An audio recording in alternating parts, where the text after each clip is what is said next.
Like all generals, George Washington knew he would lose soldiers in battle.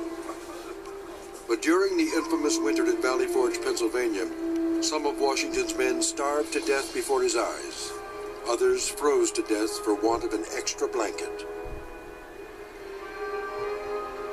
The death toll climbed at the rate of 10 men each day. Valley Forge became a high-stakes race against time, as Washington scrambled to provide for his soldiers before the next day exacted its 10 lives. Washington comes in from the battles of Brandywine and Germantown with hundreds of wounded troops, some of whom are dying. At the same time, a typhus epidemic hits the area. There are no hospitals in Valley Forge. Washington begs, borrows, buys, or commandeers what he needs. Eventually, he pulls together a primitive hospital system. But those lucky enough to avoid the hospital still face starvation. Washington was told that the Army had 8 months' worth of food as he moved into Valley Forge. And when they checked the day that the Army arrived, it turned out to be 8 days' worth of food. At Valley Forge, so many horses had died that men yoked themselves into wagons in order to move supplies. Washington pressed Congress for action.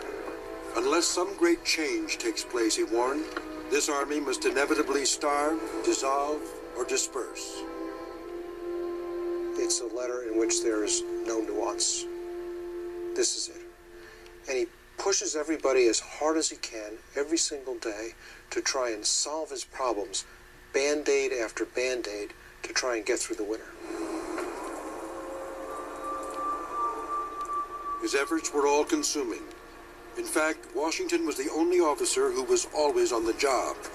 While others went home on furlough, Washington remained in camp with his men. They see their captains, their majors, their colonels, and many of their generals begging for a chance to go home, begging for a chance to go back to their families, to be anywhere but at Valley Forge.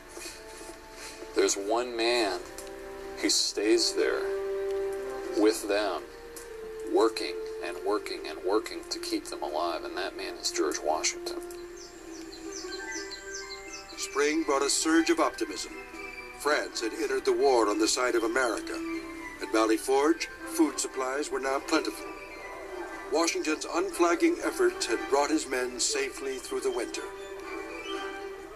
After Valley Forge, Washington's soldiers really came to love him and to be devoted to him as almost no other commander ever has been by his soldiers.